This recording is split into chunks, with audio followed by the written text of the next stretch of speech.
Test, test, test.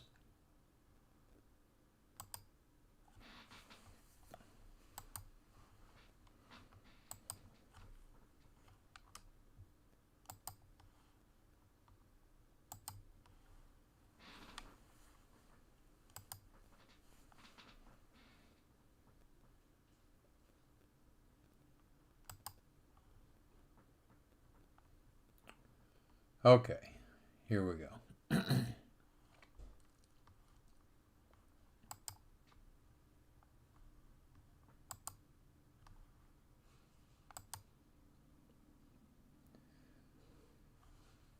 Okay, if you can hear me, please put it over. There you go. One or two can.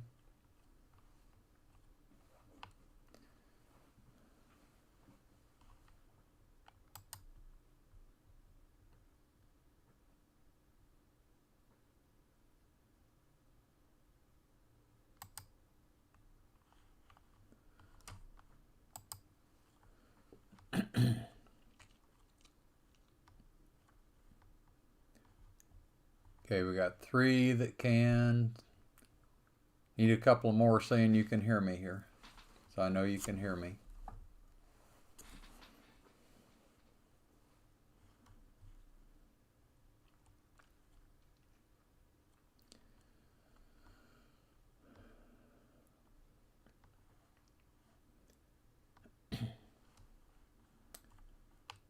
Okay, we're going to go ahead and get started.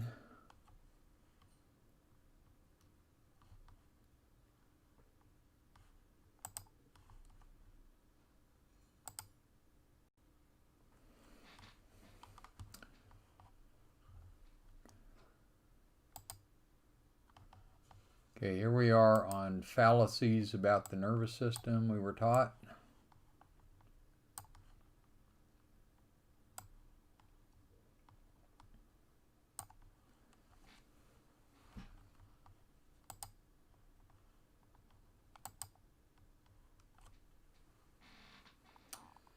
Okay, the following discussion is extracted from various chapters of Modern Manual Therapy of the Vertebral Column, Gregory P.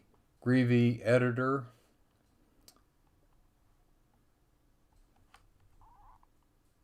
Here we go. We got several others saying yes.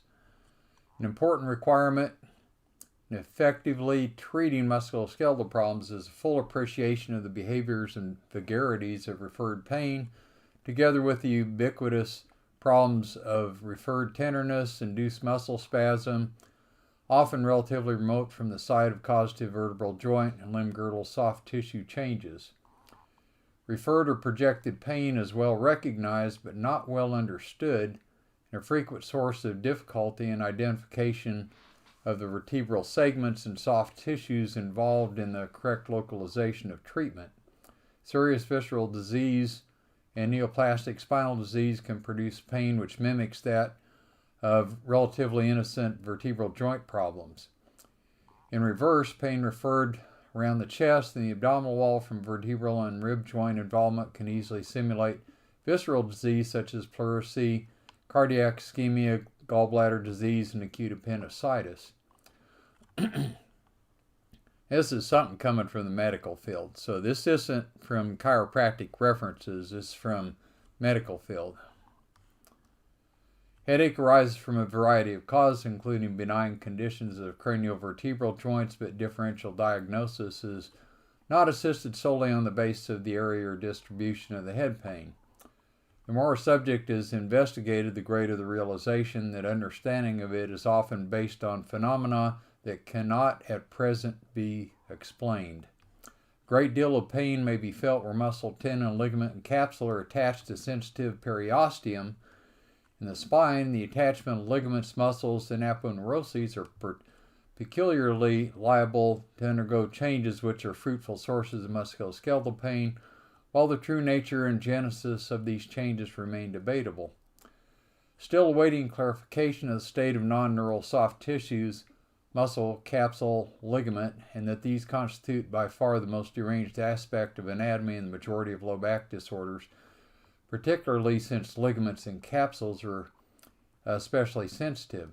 Experimental injection into facet joint cavities produces less intense pain than injection of pericapsular tissues. Pain has never been satisfactorily defined. Much needs to be learned about the mechanisms and the effective motivational and cognitive disorders of the pain experience. Referred pain has a marked tendency to vary between individuals. Look at that, vary between individuals. And we're going to see more and more of this as we get into this. The expectation that a somatic nerve goes to a particular anatomical district of distribution just as often as not is associated with segments with one or the other of roots of that nerve. Relative to phantom limb pains is a suggestion that pains do not really happen in hands or feet or heads, but in the conscious image of them. Makes the point that pain and referred pain are essentially central phenomena. And I've said that many times in the seminars that I give, but here it is right out of the medical field. Pain happens within the central nervous system and does not reside in the damaged locality, though it may be perceived so. The central mechanism involves the spinal cord and the higher centers, and the very variable distribution of referred pain from apparently similar segmental spinal joint problems in a group of individuals is more an expression of organization of the cortical substrate, the representative cortical mosaic of each individual, than an anatomical distribution of a particular somatic nerve. So here is one of the higher centers that it occurs in. Interestingly, referred pains occur whether peripheral nerves are present and functioning or whether they are not. So the peripheral nerves may not even be there for you to perceive pain. Such as phantom lower body pains occur in paraplegics even when the spinal cord is known to be completely transected. Injecting hypertonic saline into vertebral ligaments also refers sharp localized pain of short duration into the phantom limbs of amputees. Anginal pain referred to the left arm is not abolished by a complete brachial plexus block. Referred pain to the tip of the shoulder initiated by the phrenic nerve irritation occurs just the same when all the cutaneous nerves of the shoulder tip have been excised. How about that? Okay, dermatomes, sclerotomes, myotomes, segmental nerve supply to muscles. Clinical features tend to occur in fairly common patterns, particularly pain and neurological changes, a certain predictive value with which we familiarize ourselves with territories. Too often this introductory knowledge becomes inflexibly hardened and sacrosanct. Not enough account is given to the range of variability from these conveniently neat and tidy norms. Modern psychology teaches that man is prepared for what he's going to see, recognizing what he already knows and virtually what he is seeking. So you have a preformed idea of what you're going to see, so therefore you see it. Okay? Just like we see the man in the moon or something that looks human, although it isn't human. Okay? Receptions are unwittingly tailored in an attempt to fit previously stored patterns. A new way of looking and depicting what the eye is receiving initially rouses feelings of unease, sometimes anger, with outright hostility. So if something happens with which we're not familiar, we're going, that can't possibly be. No, there's something wrong with this. With a set of clinical features, we see what we bring to them, what our minds are stored with, only what we look for, and recognize only what we know. Knowledge of a patient's clinical history increased the tendency of observers to interpret questionable myelographic or computed tomography findings as positive. More studies were correctly interpreted without a knowledge of clinical history than with it. Wow. So you get a clinical history. Oh, excuse me a second here. Unplugged myself. You get a clinical history, and you actually are less likely to find the true cause of something than when you don't have a clinical history. Wow. How many of you knew that? Let's see a look over here in the chat box. How many of you knew if you had a clinical history, you were less likely to find the actual cause of a problem than if you actually had the clinical history? Had one yes, we have some no's. Come on, we need some more reactions in here. No, no, no, no. Okay, good. We're learning something here. Good. Clinical history increased the number of false positive diagnoses and decreased the number of false negatives. Medically qualified subjects find the distribution of experimentally induced vertebral pain difficult to accurately describe. Bony and soft tissue elements of spinal joints are well innervated. The population of receptors is less dense than in superficial tissues, so localization of pain in deep structures is not nearly so precise as on the body surface. But we were trained in the deep structures. This says the localization of pain in deep structures is not nearly so precise as on the body surface. How many of you knew that? Let's see that here in the text box. Let's see the answer in the chat box here. Thompson, no. Carey, no. Jennings, no. Payton, no. Donaldson, no. Danforth, yes. Very good. Pato, no. Yes. Good. We got a few. Okay. Boney, okay. Myofascial or referred pain does not follow dermatome, myotome, or sclerotome patterns of innervation. We all knew that. The widespread and complicated attachments of the sacrospinalis muscle may refer pain radiating much more widely than the familiar knowledge of anatomy would lead, even to the heel. So sacrospinalis can even go to the heel. Wow. So how many of you knew that if you work on the sacrospinalis, you could affect heel pain? Just the sacrospinalis muscle. Let's see in the text box here. Thompson, no. Payton, no. Carey, no. Okay, so we're learning some things. Jennings, no. Danforth, yes. Donaldson, not every time. Okay. Pain is not always distributed to the expected dermatomes, but may spread over a wider area. Pain of cervical spondylosis may be felt in myotome areas, not necessarily in dermatomes. Pain referred from deep somatic tissues differs in location from the conventional dermatomes. Pain caused by irritation of one spinal nerve root may extend in some cases more widely than the recognized distribution. Referred pains are not invariably of segmental root distribution, may miss a segment, then spread into two adjacent segments. So how many of you knew that when you have a root pain, it could hit a segment and then skip one or two and then go to another one? Let's see that in the chat box. Makes it kind of quizzical.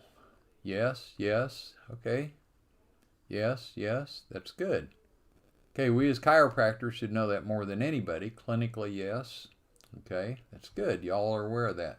Pain from the site of lesions in patients and from artificial lesions produced in models appears to be approximately segmental in character, but does not correspond to dermatome or myotome distribution. Sensory disturbances which are not confined to dermatomal distribution should not be dismissed as hysterical. There is a tendency for individuals to differ by showing an idiosyncrasy in the pattern of their pain reference. While an individual's response remains consistent, there is a definite, sometimes marked variation from person to person. So you have a consistency with the same person, you have a marked variation from person to person. So we're talking about like myotomes, dermatomes, etc., sclerotomes even. How many of you knew that? Let's see that in the chat box. No, Dr. Danforth. Carey, no. Donaldson, yes. Jennings, yes. Okay, so we're kind of mixed here. So basically what they're saying here in not so many words is don't believe the myotome, dermatome, and sclerotome charts. Don't believe them. Because the site of reference of pain from connective tissue lesions is quite variable between individuals, this does not support the concept of an anatomically fixed segmental reference like dermatomes. So basically these things that we were taught, hey, follow these, false. False, okay? Dermatome charts, one of the most sacrosanct things that we learned. Attempts to explain this individual variation include the suggestion that threshold levels from neurotransmitter release may vary between persons. Relief of referred and local pain can often be achieved in under 45 seconds. Referred pain which did not accord with dermatome territories was considered to lie in a sclerotome distribution, but referral induced from the posterior elements of the lumbar spine suggests considerable overlap of pain areas induced from both upper and lower lumbar spine does not support the existence of sclerotomes. How many of you knew, hey, sclerotomes are false? So several of you knew dermatomes were pretty false. How many knew sclerotomes are also false? No. Come on, let's get interaction in here. No. Hey, please turn your, Richard, need to mute you here. Okay, there we go. Yes, we have some yes in there. Good. We're learning something. Our wisest course is the suspension of disbelief while we listen to everything the patient is telling us. An over-reliance on dermatomes, sclerotomes, etc. as sacrosanct and immutable anatomical territories may be a fruitful source of injustice to patients. This results in authoritarian clinicians demonstrating to patients with the aid of diagrams with these ohms that they cannot possibly be suffering pain in the area reported, leaving the patients puzzled and frustrated. Always listen to a complaint of a patient. Remember that the pain point has the same wide individual variation as pain itself. Because the above referred spinal pain appears on occasion to be inadequately understood by clinicians unacquainted with the full spectrum of its vagaries or do not make a practice of including careful palpation of spinal segments in their clinical examinations. It is well known to critical clinical neurologists, more often than not, the symptoms observed in a patient do not correspond to their traditional schematic representation in the textbooks. And all too often, features which do not fit the scheme are disregarded as being of little importance. Careful investigation of a single patient has given more information of value than a collective analysis of a number of cases showing apparently identical symptoms. Root pain. Identification of precise level of somatic nerve root involvement on the basis of distribution of referred pain. So-called root pain on the basis of distribution of referred pain and neurological deficit is an inexact science. Best attempts to correlate the cutaneous topography of dermatomes, the segmental nerve supplied to muscle, or myotomes, the skeletal territories of sclerotomes, and the likely effects of bony and soft tissue anomalies still leave something to be desired in terms of accuracy of segment identification by clinical examination. When investigating lumbar syndromes, for example, the uncertain clinical localization of lesions producing radicular pain mentioned that the neurological findings may be identical irrespective of whether discogenic trespass is at L3-4 or 4-5. The same may be said of referred pain. In a series of 560 patients surgically treated for disc disease, correct preoperative clinical localization was achieved in only 39.2%. Accordingly, neatly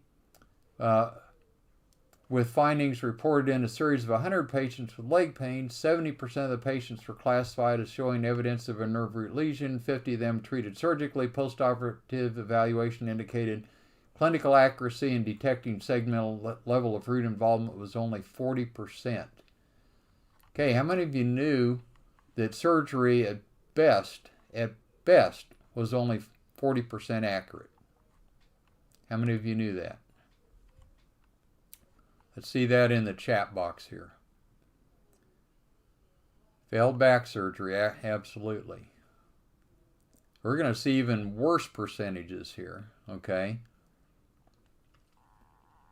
This stuff you can pass to your patients. How many of you knew that on average, if you have a joint operated on, you're going to have it operated on 3 times on average? That means some are going to be 1, some are going to be 5 or 6 or 7. Let's see that in the chat box here. No, but slum. Okay, you're slumming it, Dr. Diane. Okay. Yes, no, yes. No, but not surprising.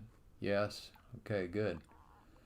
Radiography scored 525 and electrical studies 90% accuracy, suggesting that inaccuracy may have been due to variations from orthodox patterns of segmental intervention. Clinical features included assessment of such signs as straight leg raising. Man, I got a lot of typos in here. Had been while 18 patients had clinically reduced or absent ankle jerks, only 10 were confirmed as abnormal on the basis of ankle reflex latency findings. In the whole spectrum of back and leg syndromes, nerve root compression accounts for less than 10% of the total problem. Wow, leg syndromes, nerve root compression, less than 10%. How many of you knew that? Let's see that in the chat box. No, no, no. Yes.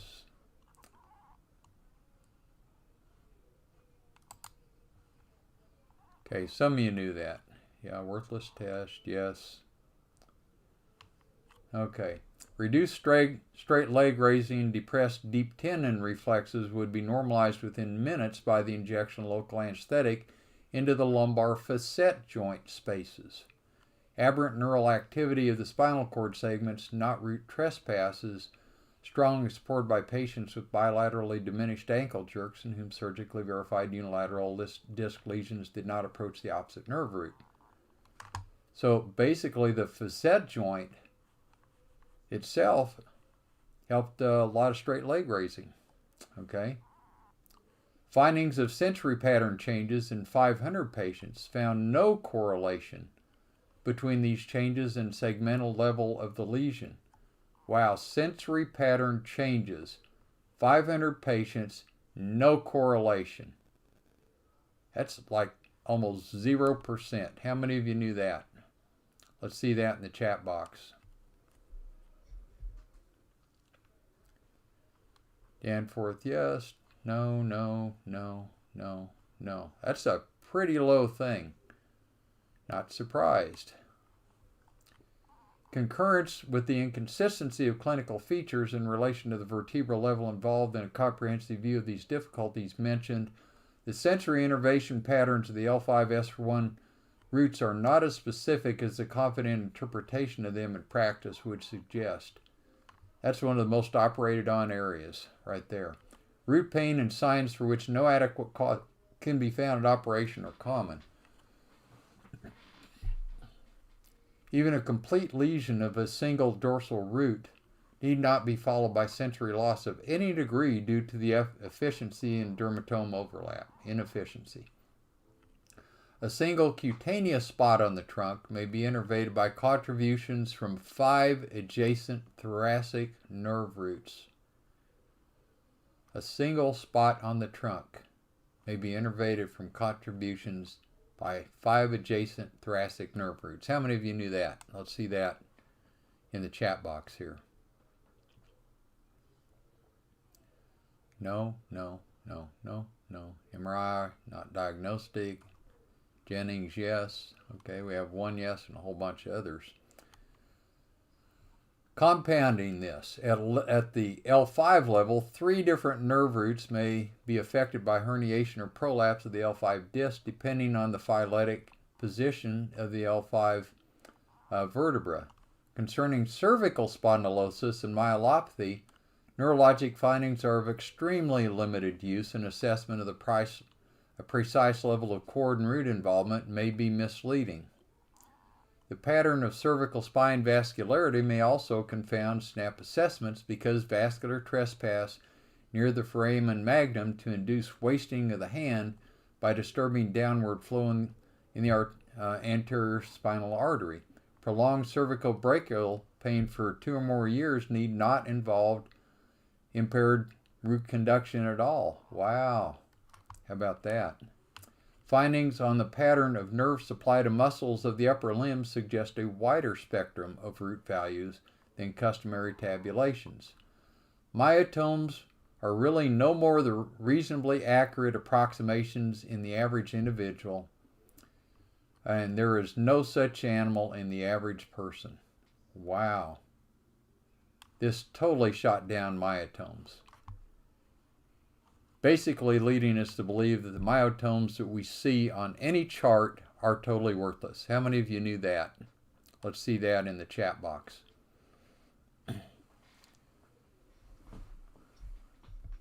No, no, yes. No, no. Okay, a couple saying yes there, mostly no's. Overlap of pain areas. Unilateral yoke area pain can be relieved by mobilizing C1, 2, C2 to 5, first rib, or any combination of all the above. L1, 2 intracapsular, 4, 5 extracapsular. 4 segments apart, injections may overlap posterior iliac crest and upper groin. So did you know that L1, 2 and L4, 5 gap on L3, 4 segments apart, can get the iliac crest and upper groin? Let's see that in here. How many of you knew that? Let's see that in the chat box.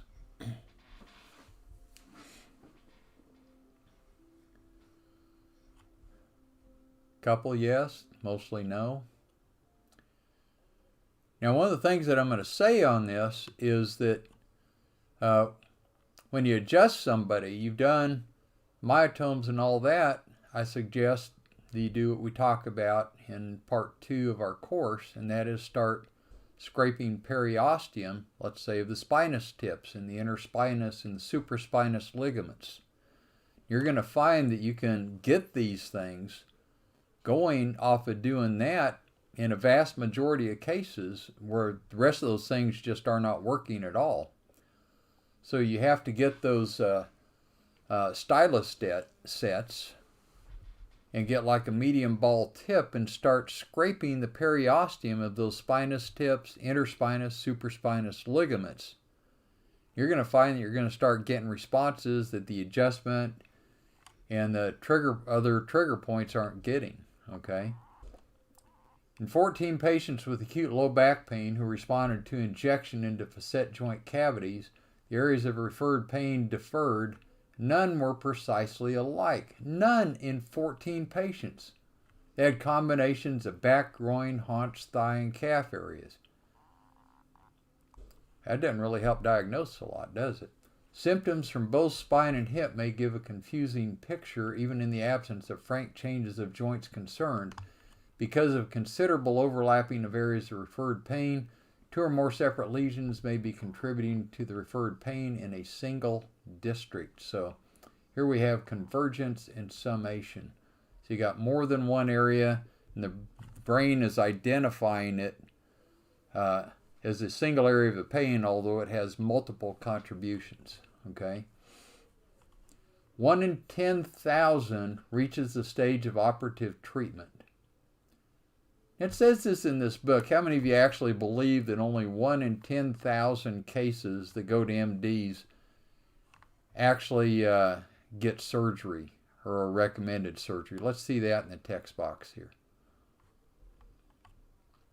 How many of you actually believe that only 1 in 10,000 who are diagnosed as disc actually are told, hey, you need to get a surgery here? I don't believe that for a second. I believe it's much higher than that. Okay. The receptive field of a surgically isolated dermatome can be very much widened by spinal cord segment facilitation, and the concept of dermatomes of finite and static territories is like describing an iceberg when only looking at its tip. Now that I can believe, okay? An over-reliance on orthodox patterns and on the insignificance and immutability of dermatomes, myotomes, and sclerotomes can be a source of error during manual therapy treatment for benign vertebral joint conditions. The infinite range of biologic plasticity and idiosyncratic response continues to confound stereotyped assessments. Attempts to eradicate this annoying untidiness by seeking to impose a spurious and artificial order and regularity where none can yet exist have a certain futility about them. Now look at this. Up to 5 segments on either side of the main dorsal root entry zone may be associated with the sensation from a given skin area. How many of you knew that when you locate something, hey, there's a pain here, it's up to 5 segments on either side of it could be contributing to it? How many of you knew that? Let's see that in the chat box. It's all perception. That's right.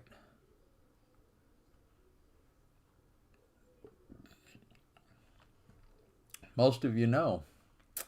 And, that's a very surprising thing. And so when you're listening to the patient, immediately start thinking way broader than you ever have, even when it comes to adjusting, okay? Even when it comes to adjusting. The sacroiliac joint can produce pain radiating to the heel. Spinous process of the first sacral vertebra can produce pain all the way down the leg. Proximal attachment of the subclavius muscle down the arm to the lateral digits. How many of you knew that you could scrape the spinous process of the first sacral vertebra to produce pain all the way down the leg? Let's see that in the chat box. Scrape the surface, the periosteum of the first sacral segment, producing pain all the way down the leg. In other words, scraping the periosteum. Okay, we got one no, one yes, we got mostly no's on there. So here I'm begging you, take what I talk about in part 1 to heart, or part 2 to heart, and start scraping the periosteum in a lot of areas to get better results. The above suggests the need for a fundamental change in traditional concepts. Distinctions between root or radicular pain and that large unspecified mass of pain be of non-neural referred pain becomes more difficult to differentiate. Why root pain is held to be different from other referred pain since it's also referred. They're saying, hey, you shouldn't separate the two. Customary terminology is imprecise, not fully informative. Yeah, I'll grant him that. Neither neurophysiological data nor clinical observations support the concept that repetitive firing in mechanically compressed spinal roots produces radicular pain at all. Mechanical compression alone is not sufficient to account for the root pain, and inflammation probably plays the important role in its production. All root pain is referred pain, but not all referred pain is root pain. The imprecise terminology of referred pains at present reflects traditional assumptions about their cause rather than their true nature. It is impossible to propose that there are shared nerve endings between the distant and damaged area. The explanation has to lie within the central nervous system. It's in the brain, where the activity triggered by the primary lesion excites neighboring areas in the central nervous system to produce heightened sensitivity. Any single spot on the trunk is innervated by fibers which run into many neighboring posterior roots. The nature of fiber branching in human cutaneous nerve trunks is such that though individual branches of a single fiber cannot be traced to their destination, there is justification for belief that the territory served by a posterior root ganglion neuron is greater than generally acknowledged. Thus, dermatomes are not immutably fixed anatomical territories, but variable neurophysiological entities. Their size and boundaries at a particular instant being an expression of the rising and falling levels of facilitation and thus an index of the efficiency of sensory transmission, the dorsal horns of the spinal segments. Diffuse afferent traffic from the territory of several neighboring segments is inhibited and effectively negated. Full normal sensibility and especially adequate spatial sensibility depends on this great overlap of fibers from posterior roots, and at the primary posterior horn synapses of afferent fibers, there is a convergence of input from these neighboring roots. There has to be a background postsynaptic facilitation derived from stimulation of the same sensory field, arriving via two or more nerve roots. Low back and sacroiliac joints as a vertebral district are much like the cervicothoracic region in that several quite distinct lesions frequently initiate the much same symptom complex. The surgeon forced to depend on the neurological signs in 60 to 65% of instances. The neurological signs indicate only the neurological area in which to seek the problematic joint. Distribution of pain and the pattern of neurological deficit bore no relation to the segmental level of the lesion. Wow. The distribution of pain and pattern of neurological deficit bore no relation to the segmental level of the lesion. Wow. The dynasty of the disc is over. The concept of disc prolapse has held up progress in solving conundrums of low back treatment. Attention is being directed to the several anatomical sites other than the single disc-root relationship where root trespass may occur, yet the determination to link root pain and mechanical root trespass persists unabated. Even though they've known this for 40 plus years, almost 50 years, they still are trying to link everything to the nerve root. And I'm sorry to say, many of the chiropractors are too. Okay? We continue to conceptualize only like mechanical engineers when more than sufficient evidence exists to suggest investigation with more emphasis on aberrant neurophysiology. Superficial ligaments at L5 will produce pain spreading down the posterior thigh of the foot, indistinguishable from sciatica said to be due from disc prolapse. This superficial ligaments at L5. So here again, I'm going to ask you to take those prods and start scraping the ligaments, interspinous ligaments, supraspinous ligaments, the periosteum, to start getting better results when you're puzzled.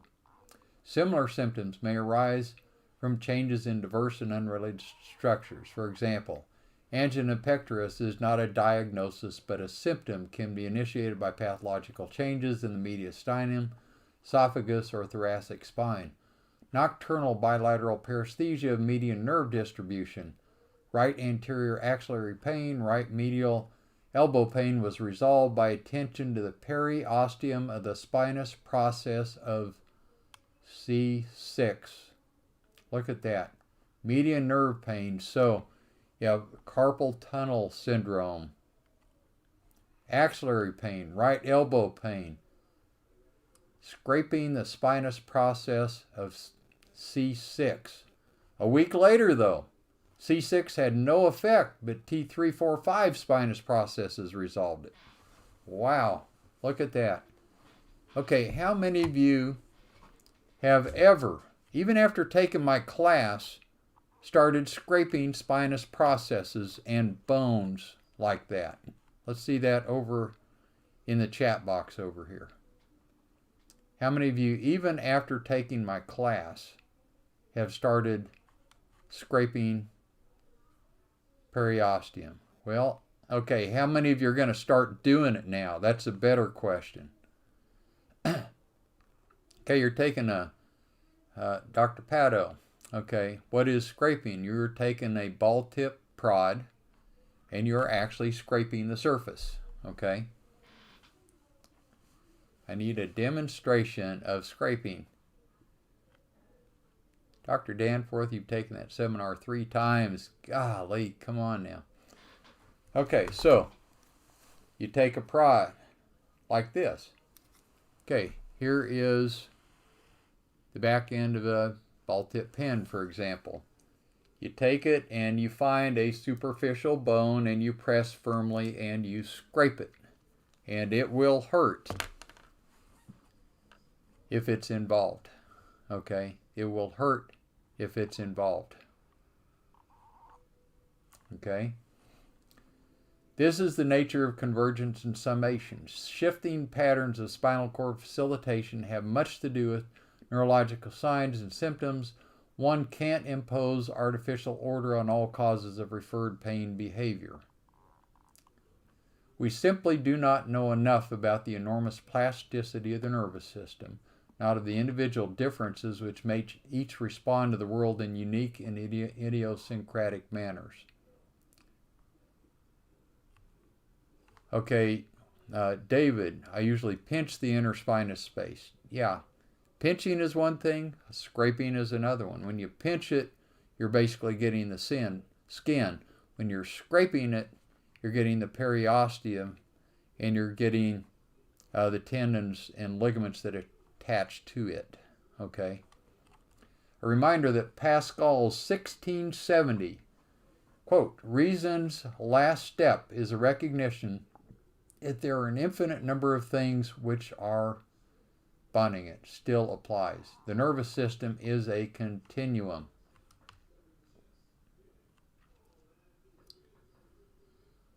Yeah, you got to use, it's a deep push with a pinch, but you have to use a hard surface on it, David, okay? You got to use a hard surface on it. It's finger pressure is not enough. You got to use a hard surface. Okay. The term peripheral nervous system includes cranial, somatic, spinal nerves together with the entire complex of visceral and splanchnic nerves. Although useful for descriptive purposes, division into somatic and autonomic components is artificial. They are neither separate nor disparate. Originating from common primordial cells, developing together, autonomic and somatic divisions are formed from the same basic units or neurons associated in similar reflex arcs, comprising central and peripheral pairs. They are invariably related structurally, often closely connected, complementary and coordinated parts of the same animal with more similarities than differences. Afferent neurons are similar. Dorsal spine roots convey afferent traffic from both dorsal spinal ganglia, and dorsal spinal ganglia. Small fiber nociceptive afferents from both converge in the substantia gelatinosa cells. I have several typos here. Axon reflexes can be elicited at terminal of autonomic postganglionic fibers. Peripheral axonal sprouting occurs in sympathetic nerve fibers as in somatic nerves. Degenerative changes in the autonomic system are the same. Musculoskeletal pain and associated symptoms cannot be considered in isolation from concomitant changes in autonomic neuron activity, and essential continuity and interdependence of all parts of the nervous system should never be overlooked. Much autonomic activity is reflexly initiated, and visceral reflex activities initiate by somatic events and vice versa. The principle of metameric segmentation, or metamerism, linking vertebral segment to the spinal cord segment, spinal roots, and sympathetic trunk, includes the innervation of internal organs. Skin areas of the body wall having the same segmental innervation as a particular viscus, one somatic, one autonomic, and which show changes in visceral disease are head zones of secondary hyperalgesia. We had 7 people drop off, and we're going to show you something about head zones here. How many of you have heard of head zones? Let's see it over here in the discussion. How many of you have heard of head zones? No? No, no, no, Yes. Okay. 1 is yes. That's good. Okay. Primarily no. Okay. We're going to show that to you. We're going to show you a paper of it. Visceral afferents inhibit the effect of converging afferents from the skin, and stimuli to the skin can cause inhibition of neurons on which visceral afferents terminate, with the same mutual inhibition exhibited by group 3 afferents from skeletal muscles and skin. As y'all know, my first seminar really, and first part of the second seminar emphasizes skin reaction with everything. In disease of a viscous cutaneous pain, which is often acutely tender with vasoconstriction, may be evident, the underlying muscle will show a greater and lesser degree of hypertonus or spasm. Spinal joint nociceptors evoke reflex paravertebral muscle spasm.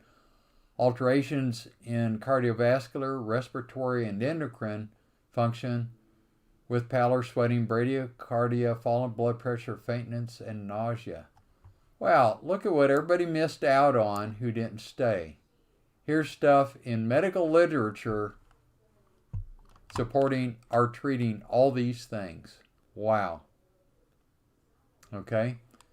Angina, ECG changes, syncope, sweating, dyspnea, acid regurgitation, and vomiting can be relieved from T5 and 6.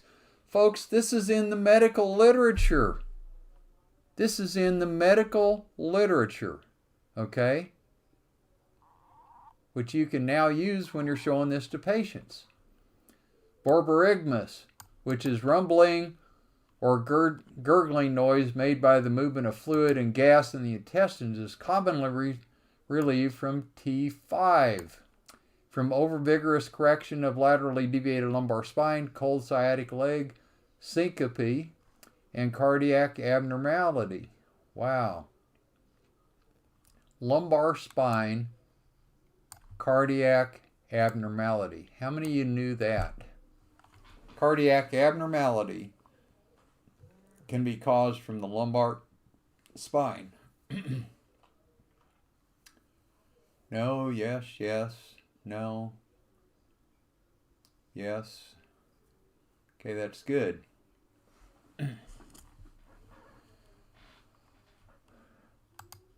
Now, if you took my Part 1 course, you know that stimulation of any afferent nerve can help get the heart back to normal, the heart beating normal. Occult bladder dysfunction from lumbar nerve root compression in 83%. This is in the medical literature, okay? Occult bladder dysfunction. Treatment of the thoracics can correct abdominal pain. Visceral and somatic afferents act on common spinal cord pools of neurons with summation, facilitation, and inhibition effects. They're called the facilitated segment. Afferents from viscera can cause presynaptic inhibition upon somatic afferent impulse traffic and exert postsynaptic inhibition under control from the bulbar reticular formation. Here's another brain area, okay? So when we talk about manipulating the viscera, having an effect on somatic afferents, here it is in the medical literature. Wow, right here. Cell bodies of preganglionic sympathetic neurons in the cervical segment, C5 through 8, and joining these somatic roots, although many give the uppermost as T1. It's difficult to precisely state the source of all the nerve fibers, particularly sympathetic, supplying a particular tissue. Peripherally, the extent of segmental areas innervated is variable with considerable overlap to supply by adjacent nerves. Textbook descriptions of autonomic innervation differ considerably. There are special differences as well as variations between individuals. Schematics are no more than simplified summaries. The full detail of distribution is much more complex. Again, these schematics, the myotome, dermatome, sclerotome, virtually useless. Operative findings indicate that many individuals do not have a symmetrical arrangement to the upper limb. Wow, so even one side to the other doesn't even work on operative findings the MDs are finding. Now look at this. This is rather disturbing. In the superior cervical sympathetic ganglia, the ratio of preganglionic to postganglionic neurons may be 1 to 175, with variation in individuals of the same species as 1 to 63 to 1 to 196 in humans, a substrate for the wider dissemination of sympathetic effects than 1 to 1. We were taught the 1 to 1 relationship. How many of you knew that in humans, preganglionic to postganglionic can be from 1 in 163 to 1 in 196? How many of you knew that? That's way different than what's in the textbooks. Way different. Okay? I feel sorry for those guys who dropped off early. I really do. In the thoracic, the sympathetic chain lies on the heads of the ribs.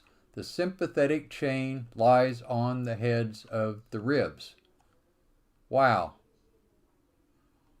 So if you want to really get the sympathetic chain, you're either going to have to adjust the ribs, if adjusting the vertebrae aren't working, or you're going to have to scrape around the heads of the ribs directly on the sympathetic chain. How many of you knew that? Let's see that over in the chat box. No. Yes. Hey, one knew it. No. Okay, upper limb pain can be attenuated. Nemo said that. Very good. From as low as T10. And facial pain from the superior cervical sympathetic ganglia. Okay? So upper limb pain from as low as T10. Pain is often referred from spinal segment to body parts which have no nerve connections other than via autonomic nerves. Wow. T5, 3 to 5 to the head, and T4 caudally to the upper limbs.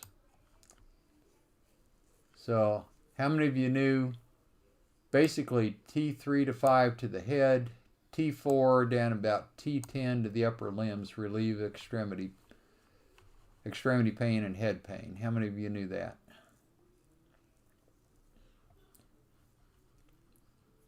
How many of you knew that? Come on here. Okay, we got some here. So I want you to start considering this more. Instead of just adjusting, just doing the skin, start pulling out that prod and start scraping these areas that we're talking about here. You're going to have them. All you got to do is ask for this, and you're going to have these in your reservoir, okay, pulled directly out of the medical literature. It's in chiropractic saying this. This is the medical literature saying this, okay? Tsetse disease, relieved by associated thoracics. Mid-thoracic relieves precordial or in front of the heart pain. Abdominal by the thoracic pain is costovertebral. Gallbladder by the thoracic, costovertebral. Trochanteric bursa region, T12 to L1. Let's see over here, how many of you knew that you could relieve trochanteric bursa from T12 to L1? How many of you knew that? We got one that did, one that did, two that do. That's good. Okay. Okay, we're adding new tools to our toolbox here. That's good. That's what these Thursday sessions are about. Renal colic pain diffused from loin to scrotum, iliac testicular tenderness, premasteric retraction from L1 to 2. They're even saying premasteric retraction can be attenuated from L1 to 2. That's in the medical literature, folks. That is in the medical literature. Premasteric retraction, what does that mean? What could that possibly help in someone? What does that mean? Let's see if you can guess that over here in the text box. Premasteric retraction. Testicular pain is one thing. one thing that's important to couples: sperm production and viability. Very good, Dr. Danforth. Very good. Okay. Retraction into the pelvis. That's right. So young men who have trouble with the testicles dropping can be taken care of. It's right there in the medical literature, for gosh sakes. Okay. There you go. Epigastric pain, T6 to 10. Hypochondrium, T7 to 11. Epigastric and across back, T6 to T10. In the back, T7 to 9. Okay. Here we go. Hypogastric region, right in here. However, you knew that the hypochondrium, T7 to 11, could help the lower middle abdomen. How many of you knew that? Let's see that in the chat box. T7 to 11 can help the lower mid abdomen. Okay, one knew that. No. I'm guessing very few of you knew that. Okay. So here we are right across here. So I'm including this with this so you have it something to refer to when you print it out. There is practical as well as theoretical value in banishing forever the ambiguous notion of true visceral pain. Fewer diagnostic mistakes will be made if it's clearly understood there are no qualitative properties of a pain able to suggest its origin. Whoa! How many of you knew that? There are no qualitative properties of a pain able to suggest its origin. Okay, one says yes. There's a no. There's a yes. Yes. Now this is particularly why in all the seminars that I give, I tell you, I'm going to give you a good 5 different ways to look at the same symptom. So if the first one doesn't work, then we got about 4 others that are going to follow. But usually the first one that I give you, in my experience, works the best and immediately 95 to 98% of the time. At least 5 nerve roots may contribute to the innervation of any one point in the vertebral segments of the trunk dermatomes. The intraspinal distribution of dorsal root fibers is such that their afferent impulses can influence the activity of dorsal horn neurons over 5 segments above and below the segmental level of entry. Now, hypersaline injection in previously intact normal is not quite the same thing as patients in acute or chronic pain who have facilitated cord segments, and thus whose referred pains are going to be a bit wider and a bit more extensive. Experimental and clinical are not the same.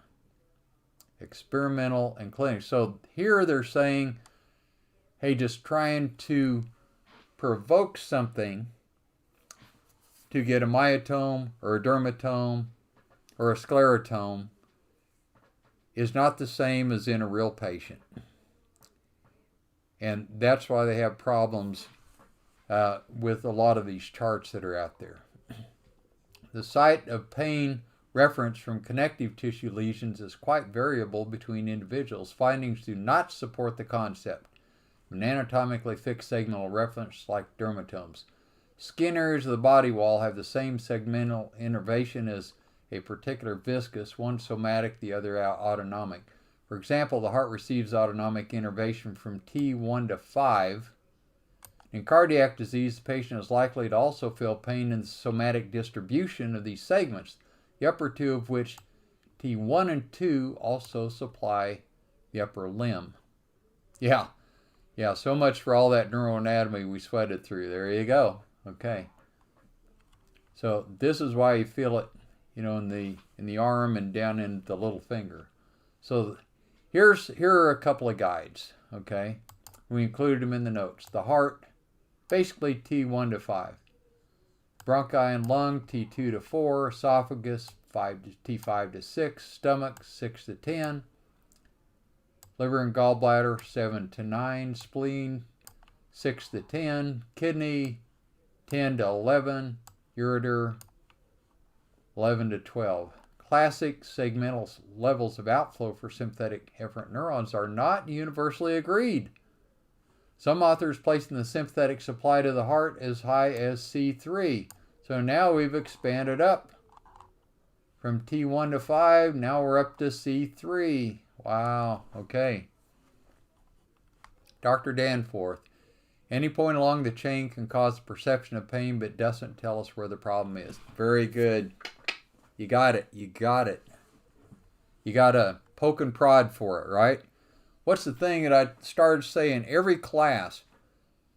The normal stuff didn't work, so I just started poking and prodding around to see if I could figure out where something else was, right?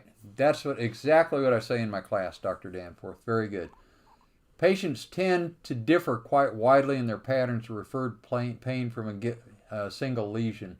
In any given vertebral level, repeated stimulations of the same structure reproduce the same distribution of referred pain, but between individuals, considerable differences, even when the same structure is stimulated. As well, the distribution of referred pain from one vertebral level overlaps that from other vertebral levels. So the distribution of referred pain cannot be used to determine the primary source of pain in a lumbar dorsal ramus syndrome or any other syndrome for that matter. So you got kind of a guide there for, with what we were given. But in an overall sense, they're kind of useless because it goes way wider than that. Okay? Now, before we go on to head zones, any questions on anything that we just covered? Any questions in anything that we just covered? I think you all got this pretty well. That's good. Okay, so now we're going to see if we can figure out where head zones are.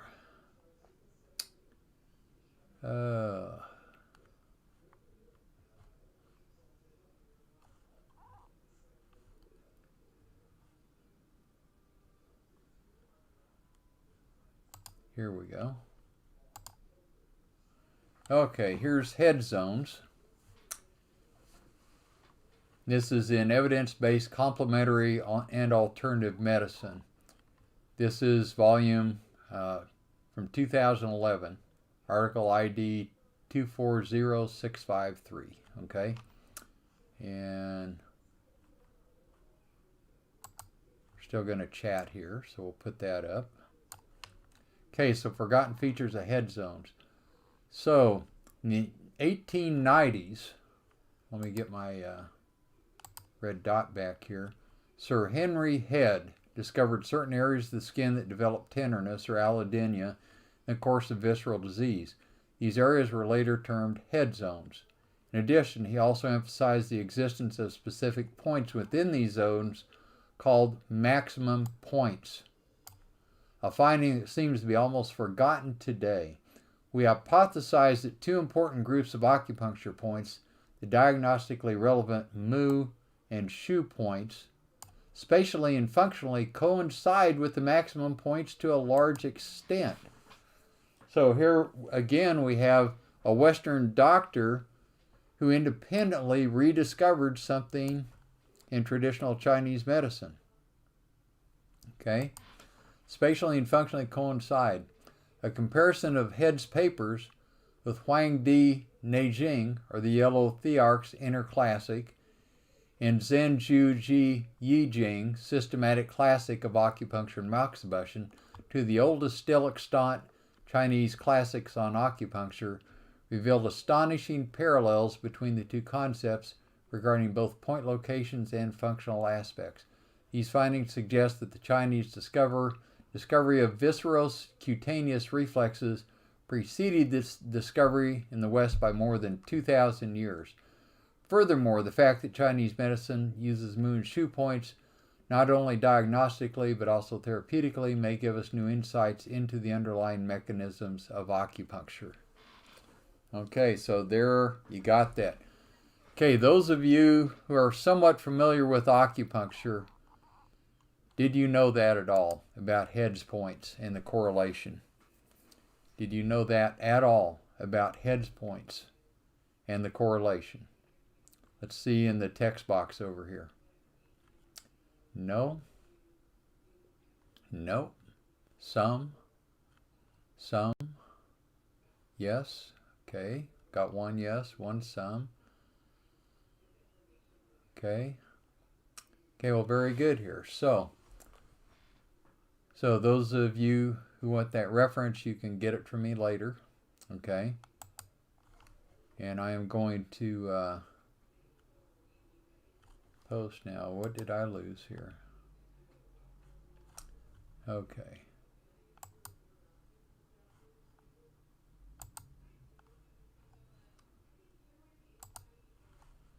Okay, here we go. We're back. Okay, so I'm going to put my email, drbrk@hotmail.com, and my phone number, 469-995-9907. And you can email me or call me. If you have any trouble with any patients, don't hesitate to call. Regardless of whether I mention you or not, I am here to help you and your patients. That's what all this is about, okay? And I failed my mission if I don't do that. So, now we're going to go to evidence-based medicine, which I think you should all know about, but which most of us don't know about it, okay? We banter these terms around all the time and we're expected to follow them, yet we don't even know what they're about. So what I did was I just copied this off of the ACA website here, okay? As part of theirs is out of the British Medical Journal. So this is evidence-based medicine and best practices, okay? So you're most welcome to have a copy of this. You can click it asking for it on the Zoom there, because you can do it through that, and I will get back to you through Zoom and get that back to your email, or you can ask me directly through email. So that's available to you.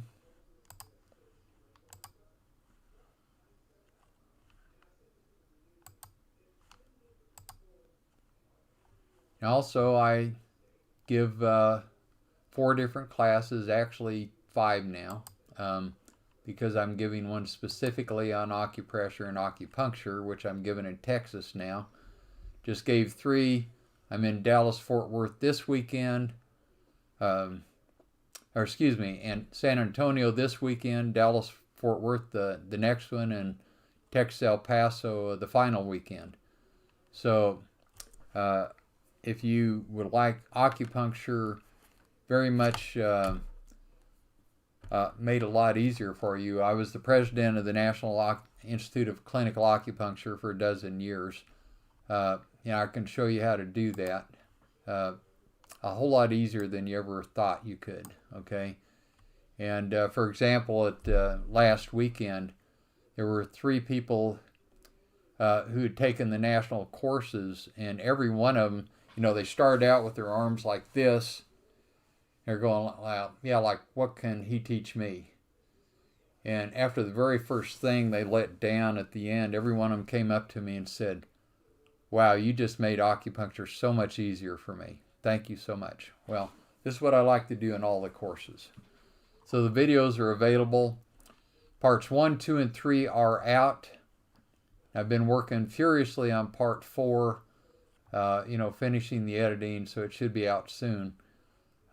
Post-production, it's $500, but if you do order tonight or tomorrow, you can get it for $250. I'll still let you have it for that since you didn't know about it. You can call me up and ask to do it, or you can go online, ttapcenter.com, click Seminars Professional, go to the seminar you want, 1, 2, 3, or 4. Under requested location, type in film and your phone number, then click the down arrow by $395 and choose $250, and we'll get that out to you immediately, okay? And so you will have a viewing of that for a full year for that cost. And we make it very user-friendly. And Part 5, acupressure, yeah, we have it set down as Part 1, but actually the first 8 hours are straight, probably the first 10 hours are straight acupuncture, acupressure. And so we're calling it Part 1, but I actually should have called it Part 5. And I'm going to put out another video just on acupuncture, acupressure in the future. But a lot of people ask me to do that because of the 8-hour biennial requirement in Texas. So I put that out. So, okay. Okay, Part 1 is use of myostatic reflexes to resolve pain and biomechanics of chronic neuromusculoskeletal conditions. That's TTAP's Part 1, normal Part 1. So we show you how to get someone off a cane or walker, out of a wheelchair if they're not there because of paralysis, in 1 or 2 visits. Immediately restore a significant range of motion. Understand how reciprocal innervation can immediately help restore function in distant parts of the body. Correct foot drop in the majority of cases very quickly. Cogwheel rigidity of the arm and leg is most stroke victims and cerebral palsy. I've done that in several seminars right in front of everybody. Nobody could believe it. I did it on a cerebral palsy. Contracted since birth. The caretaker wheeled her in. The doctor asked if I would treat her at the seminar. Hadn't become a patient yet. In about 5 seconds, unfolded the arm. About 5 more seconds, unfolded the hand. Been that way her whole life. Nobody could believe it. Right in front of the crowd. That's how I like to do it. Right in front of the crowd. So in most cases, quickly and significantly reduce or eliminate the following symptoms. And I have a triple money back guarantee, at the seminar. If you and I can't do it predominantly at the seminar as claimed on the flyer, you get a triple money back guarantee. Why does nobody else offer that? I'm the only one who can do it. Nobody else is given seminars would dare do that. Okay? This does fulfill the ACA evidence-based medicine and best practices as all mine do. Okay? And basically what those state is you have evidence through reference sources where studies were done and your own clinical experience. That's what that means in a nutshell. Okay, so both of those are important. So fibromyalgia, sciatica, necessity of using cane and walker, herniated or bulging disc, unoperated rotator cuff, frozen shoulder, regional pain syndrome, formerly RSD, burning tongue syndrome, mouth syndrome, burning and pain in lower extremities, genitals, and the upper body. Female cyclical menstrual pain, vaginal prolapse, numb hands and feet, drop transverse and cuboid arches, hyper and polyhydrosis, cogwheel rigidity such as stroke, ALS, Guillain-Barré, seizure, MS, Parkinson's symptoms, cranial nerve symptoms, hearing, loss of differing frequencies, tinnitus, foot drop, all the tunnel syndromes, cold or burning hands or feet, Raynaud's, loss of vibration sense in feet and toes, dizziness, vertigo, positive pinwheel test, bladder leakage. You're going to be amazed. Now, this is nothing you're going to learn at any other seminar. This is not reflexology, AK, CRT, PNT, TBM, transverse friction massage, spinal reflex therapy, contact reflex analysis.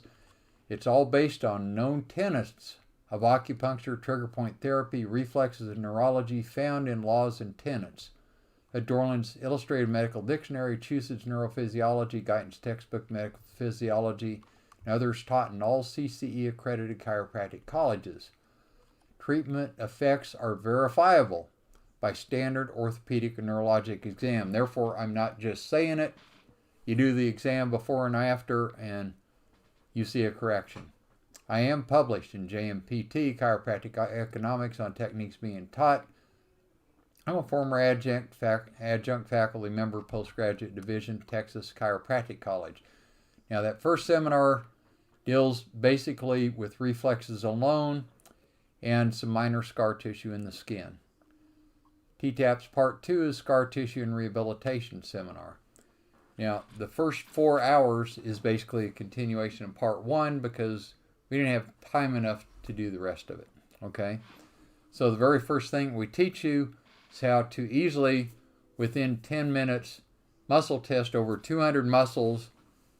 Then, just like this, touch one muscle and they all come strong. The only exception being if there's significant atrophy in a muscle, it'll take longer to come along.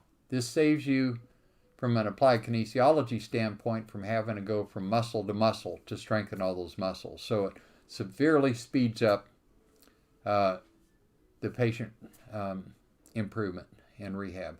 Second thing we teach is how to palpate the whole body and lightly touch one spot and bang, all the pain to palpation is gone. The only exception being if it was severely inflamed, even that goes down by half very quickly, and then it'll just take a little longer to settle down. Okay, this saves you from going from trigger point to trigger point, having to clear those up. Saves a whole lot of time in treating that patient. Can you imagine the referrals coming out of that? Now, for several years, I averaged 640 new patient referrals every single month. I've seen people from all 50 states and 97 countries. Okay, I've treated 12 professional sports teams, 3 of them foreign national teams. I was first chiropractor invited to treat players at the NFL Run for Daylight and Fastest Man competition. Okay, just to give you a few ideas here. Simply free up scar tissue between other tissues, normally in one treatment. Now, the second thing we teach you in this seminar is how to take your rehab down to about 1/4 of the time that it normally takes. So we show you how to get very quick rehab.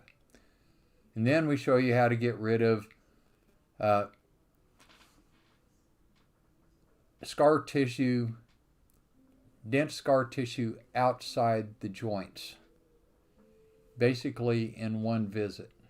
Now, when I'm talking about this, basically ART states in their seminars, it says takes 4 to 6 visits to clear out a single muscle. Graston, with their expensive tools, 6 to 10. Transverse friction massage, right in Syriac's manual, 10 to 20 visits. We show you how to normally do it in one visit. Okay, patients respond to that. Only takes seconds rather than minutes. A lot less effort on your part, very much less pain to patients. And those others, you get a lot of bruising, a lot of pain. Well, you just don't really get that with what I show you. Okay. David, thank you. iPhone says you're awesome. Thank you so much. Now, in most cases, quickly, significantly. And we're talking athletic injuries here, but that spills over into the average patient. Now, I'm going to take a second here to tell you, you have not lived until you've taken care of a 73-person football team. You got to treat all of them in the 60 minutes before the game, all of them again at halftime, then all of them again after the game. So with 2 1.5-hour rest times where you're just watching the game, in like 5 hours, you've treated 210 patients. You have to be quick, you have to be efficient, you got to get results, okay? That spills over into quickness and efficiency in your practice, okay? Chronic athletic injuries, hamstrings, ankles, wrist, golfer's elbow, tennis elbow, rotator cuff, knee, turf toe, shin splints, chondromalacia patella, weak ankles, trick knees, etc., plantar fasciitis, myalgia paresthetica, bronchitis and asthma, gagging, esophageal spasm, reflux esophagitis, TMJ syndrome, migraine, headaches, chronic whiplash, hip, ankle, knee, shoulder, elbow, wrist pain, tendonitis, bursitis, adhesive capsulitis, frozen shoulder, Dupuytren's contracture, trigger finger, Osgood Schlatter's, chronic fever, sore throat, scar tissue, acupuncture, old fractures, chronic pain, bone sclerotome pain, fibromyalgia, burning pain, resistant sciatica, spondylolisthesis, necessity of using cane or walker to walk from leg weakness, herniated bulging disc, rotator cuff, frozen shoulder syndrome, foot drop, hearing loss of different frequencies, tinnitus, all the tunnel syndromes, small joint fibrous ankylosis, chronic shingles pain, arthritic finger and toe joints, unadhere organs from each other and stimulate circulation, lymphatic flow, diaphragmatic accessory breathing, muscle function, endonasal. We show you 4 different ways to do endonasal. We show you 4 different ways for eustachian tube deafness, Meniere syndromes, female cyclical menstrual pain, vaginal prolapse, dizziness, vertigo, dropped arches, unexplained chest pain, MS, Parkinson's, ALS, Guillain-Barré, ankylosing spondylitis, seizure syndromes, and a lot more than that. Okay? Again, you haven't seen this stuff anywhere, but it's taken out of known concepts in textbooks you've already used. We take you from what you know to what you don't know, okay, and show you how to easily apply it. Now, the third film is on dense scar tissue inside the joints in the third class. So adjusting, manipulation, mobilization of extremity, cranial, and vertebral. Now, the first thing we show you is how to stand up, and I ask for somebody to come in and I say, okay, who hurts all the way up and down the paraspinals or is tense? Somebody comes up and we press and we show everybody how it is. And I show you how to find one segment, lightly tap it like that, wait 10 seconds, all the paravertebral pain and spasm is gone. This gets rid of the compensatory subluxations, so now only the primary subluxations are left.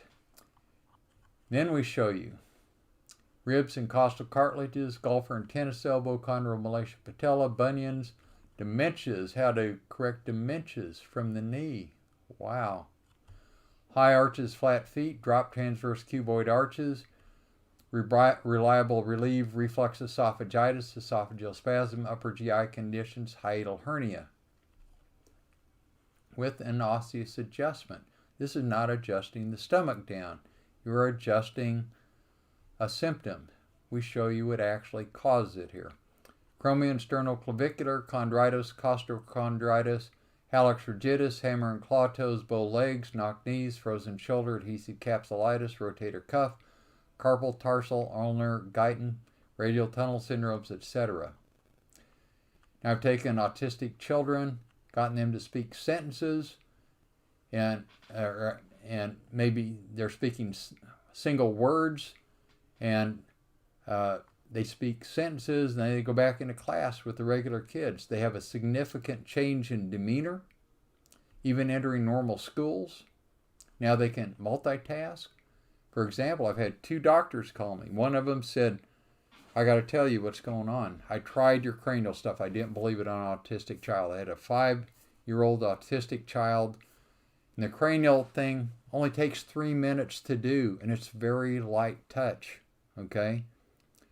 He did it. This kid who had never spoken a word before turned and looked at him and said, "Thank you, doctor." The parents started bawling. The doctor started crying. First 3 words that kid had ever uttered. Probably heard their parents say it. Then another doctor said something similar. First treatment, the kid started speaking, never spoken before. Okay? Stop elusive migraines, vision and hearing tinnitus, improve organ and gland dysfunctions, correct TMJ dysfunctions. Okay? Now, those first 3 take care of the nervous system. The nervous system controls the secretory and excretory events of the body. Okay? And a lot of things that heretofore you've been trying nutritional intervention, it just wasn't working, they automatically come around when you use those first 3 because it was actually a neurological issue and you just didn't recognize it, didn't recognize how to take care of it. So those first 3 really help you that way, okay? Now, film 4 is strictly nutritional stuff, okay? And we teach it in a way different way. We teach chemical pathways and we teach about negative feedback loops, without which we could not live, okay? Now, for example, if you have problems with electrolytes, we're taught to give people electrolytes, but what controls that? Androgens. What controls the androgens? Progesterone. What controls progesterone? Pregnenolone. What controls pregnenolone? Either D3 or estrogens. Okay? What controls vitamin D? Of course, sunlight and cholesterol.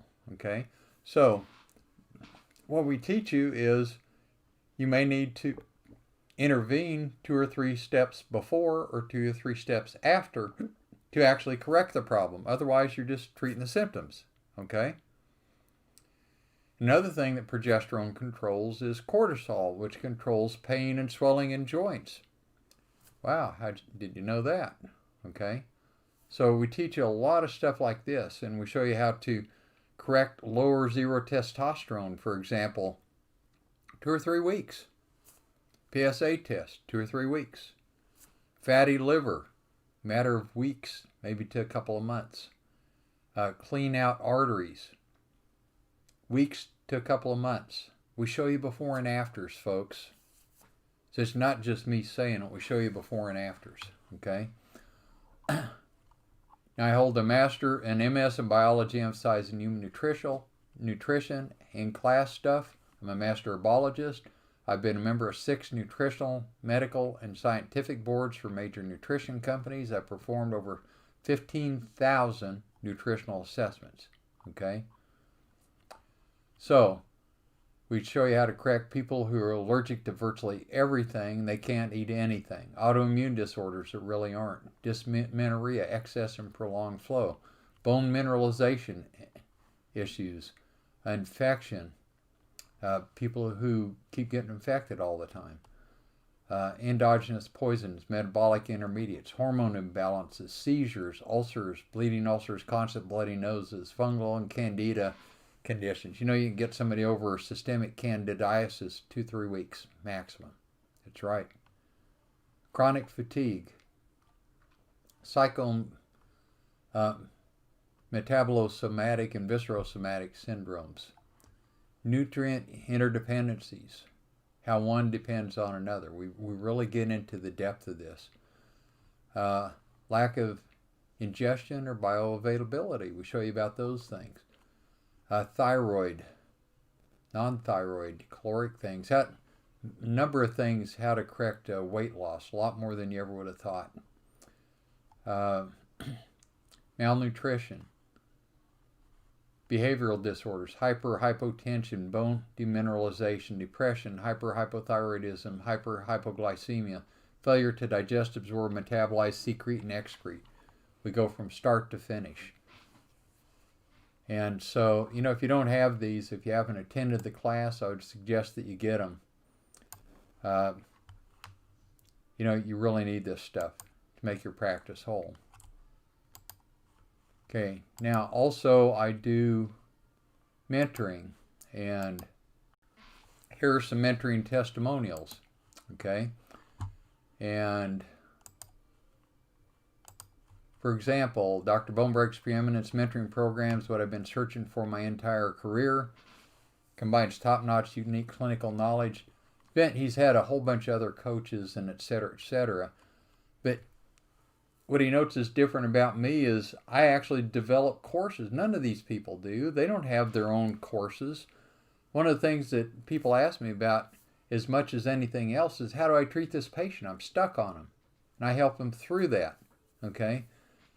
And I don't try to get your practice to be just like mine, okay? This fellow right here, he only wants to work about 20-25 hours a week. He wants a lot of family time. But he also wanted to improve his practice. We showed him how to do this. He's up in Minnesota.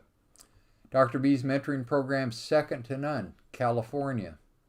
Dr. Bonebreak's mentorship program is the best investment I ever made. Thought I was a good doctor. Before meeting Dr. Bonebreak, I laugh when I think back to the first time, inquiring what made his classes different from what I already knew. And this is from Cleveland. This doctor's from Cleveland. Since mentorship with Dr. Bonebreak, I've seen several improvements in my practice. Patients getting their desired results. Chicago. We improved his practice so much, he decided, I'm going to pick up my family and I'm going to move down to Florida, start again. So we're helping him start a booming practice down there. I wasn't sure if I needed a mentor. I already thought my business was very successful. Attended Dr. Bonebrake's scar tissue seminar when I witnessed immediate changes on myself and my brother observed other doctors. Knew he needed to do it. Houston. Can't believe how much my practice has changed and grown since I began mentoring with Dr. Bonebrake.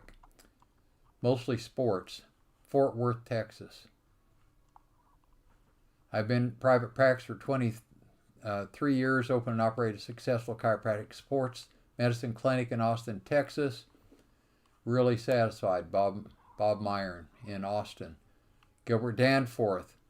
If you want to make global changes, refine your skills, etc., etc. In his second year, he's up in Lubbock. Okay. Been a sole practitioner 25 years, been my fair share of seminars, experienced a plethora of consultants. I'm the only one that's doing it for him because I'm not trying to make him preform to what I want him to be. You want a practice your way, that's what I'm here to do it. Basically, in anything I do, I'm here to be a shortcut for you so you don't have to go through $1.5 million worth of seminars like I did. Okay? Yeah, I've invested $1.5 million in seminars. So you don't have to do that. And I've also been through 32 different practice management consulting firms. I am here to make it easy for you, okay? And I want to tell you, I basically don't do a whole lot of what I learned in any of them. My practice was always bigger than any of them that I went to, okay? So we're going to take you right up here. Preeminence mentoring. Everybody has a good fit. How Preeminence mentoring works. Program enables you to become top level. I want you to be the best you can be. Very short period of time. Rapid, efficient patient response with scientific methodology found in medical literature. Become a nerve and biochemistry expert. Get referrals from everywhere. Remember, I've seen people from all 50 states and 97 countries. Get paid what you're worth. Low stress, better family time. Others have committed, change your lives. It's your term. Close your eyes and just imagine having the business of your dreams, smooth running, plenty of highly satisfied and enthusiastic patients, just as many as you want or as few as you want. Financial security, time to enjoy with your family, time to exercise regularly, great health. 3 reasons Preeminence mentoring works for you. You will devote the effort, time, and dedication to get what you want. Charisma is not necessary. My wife has gone to my seminars. She wonders why people don't fall asleep more than they do in my classes. I'm telling you, to have a great practice, you don't have to have charisma. I have none. I speak monotone. You don't have to have this. I am not David Singer. That is, every pore of him is charisma. I definitely don't have that. You don't need it either. Group or one-on-one mentoring is very affordable. Your next step is to commit to be superlative. Go to the link, ttapcenter.com, choose a mentoring level that fits you. Commit to change your life. Okay? 12-month group mentoring. 1 group call per week, 12 months. 1 hour weekly, so there's 52 of them, $500 per month, or 1 payment of $5,000, which saves $1,000. What's covered? Anything you want about your practice whatsoever. You want to learn how to testify in court. You want to learn how to write final narrative reports that are killer. If you want to know how to hire and fire people to work for you, hire and fire associates, how to have contracts for associates, ask questions about any patient that walks in that you're stuck on with their symptoms, let's figure it out. That's what this is for. So you can listen to everybody else talking about it, learn from their questions, put your own question in there. So you get to be a part of all that. Up your income dramatically in accordance with your level of commitment. Get paid for what you do. Okay? Think and reason quickly in any practice situation. I want you to hear something from a patient, ask 3 or 4 questions, baby, know what to do. 1, 2, 3, 4, 5. Okay? Any situation in your practice, I want you to have that information right at the tip and know what to do. How to give talks that gets a lot of new patients.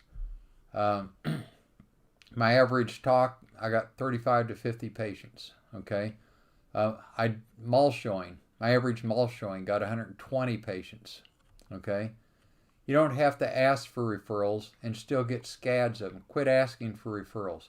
Communicate in such a way as to draw referrals to you from all over the place. Okay. Now, if in the first 3 months you step up to 1 year one-on-one, you get those benefits as well. 6 month one-on-one. 1 call a week. It's you and me, one-on-one, 26. You receive 6 months of 1 hour mentoring. That's 26 with me, including absolutely any aspect of your practice, just what we talked about. Okay? Plus, you get access to the 4 TTAP seminars. Okay? And so I will refer you to the different seminars, and you ask me about a patient, I'll say, okay, let's go to part 1, part 2, part 3, part 4. Go to this handout, go to this page. This is how you take care of that. Okay? I'll cover what's at the top of your radar first. If you decide to step up to the 1 year mentorship in the first 3 months, you get all its benefits. 1 year one-on-one. 1 payment, $1,000 a month, or 1 payment of $8,000 saves $4,000. Okay. By the way, the 6 month, $1,000 a month, or 1 paid of $4,000 saves $2,000. You get all 4 films in this one, which is different. I'm going to be, when I'm done with these films, which is shortly, I'm going to make a link for your website. Now, I have thousands of doctor and patient testimonials. Okay. When I put these links on my website, it was good for 20 patients per different section that I teach. So 4 different ones. And I sent an email to my patients, go and look at these. And it was also good because patients said, I didn't know you could take care of this. I need to come in again. It was good for 20 revived patients per month. So it's 160 essentially new patients every month just from putting that up. Okay? And so this is different from you just saying, hey, I went to these wonderful seminars, I can do all this. Now they can go on the website and see actual doctors talking about the results they got and patients' results they got. Makes a big difference in the response of an established patient or a prospective new patient going on your website. Okay? Even if you don't go on the mentorship, it's $50 a month for each one value. It's going to be well worth it. Okay? Doctor blog. If you've taken the film, you qualify for the doctor blog for each course also. In that, you get to interact with other doctors. And not only will you get what they did to help things, you can say, oh, I'm stuck here. What would you do? They will put their 2 cents in. And not only from the TTAPS parts, but they'll give you out of their own experience. So you get multiplied benefits from that. And you get this free for a year. Both of those, the link to the website and doctor's blogs, free with the 1 year mentorship. Or you can pay $50 a month for each of them, for each course, even if you don't. Okay? Now, the 1 year one-on-one mentorship is 52 sessions for an hour. Talk about anything to do with your practice. Okay? You get all 4 videos for year's viewing. And you get up to 12 seminars also, online or in person. So I'm going to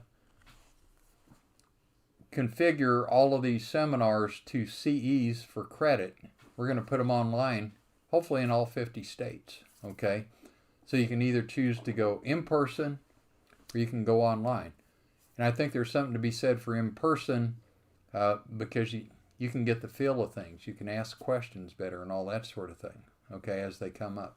I'll cover what's at the top of your radar first before I suggest anything. You know where your weaknesses are. I'm here to help you through it. Okay? You'll get a certificate for each TTAPS part as you complete them with the mentorship. If you decide to extend another year, it's just half the price. So after the first year, we've established a rapport. So now it's only $4,000 a month for 6 months or for 12 months, only 6 times this time are just $4,000, okay? And virtually everybody that took the full year has extended, okay? That's how good it is.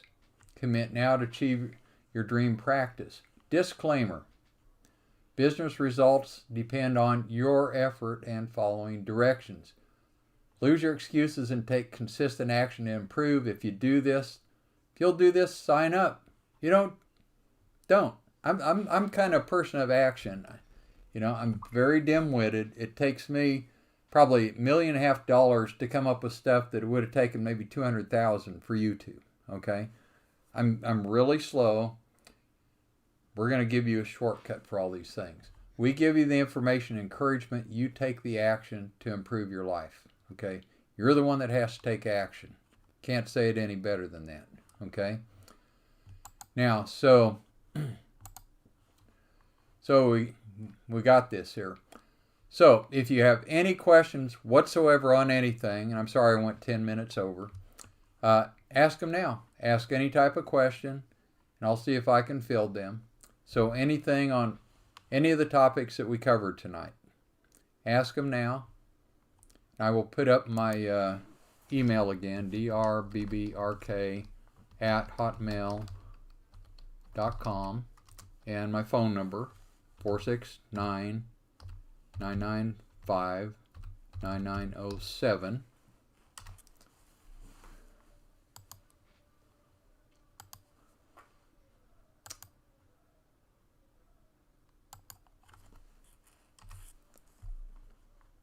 And I don't know why that is not coming up here. Okay, everyone, there we go. Okay, now we got it. There we go. Okay. Okay, it's all good. No regrets. Thank you. Thank you for another amazing class. I appreciate that. I think we all learned a lot of stuff here. I want you to understand, I've had these books for years. I've read them through just like the Bible. Every time you read through it, you notice something that you didn't notice before. Okay? And that's how it is with me. So every time I teach, I learn again. So that motivates me to come up with classes every Thursday like this, because it's increasing my knowledge base and my results also. Okay? Okay, I'm going to give you 30 more seconds if you would like to ask anything. Now's the time to do it. 30 more seconds. 30 more seconds to ask any questions regarding anything that we covered today. Okay? And we're down to 15 seconds to ask anything that you want. 10, 9, 8, 7, 6, 5, 4, 3, 2, 1. Thank you so much. And I hope to see you at some seminars. If you want to ask anything, don't hesitate to email me or call me. Thank you so much. Bye-bye.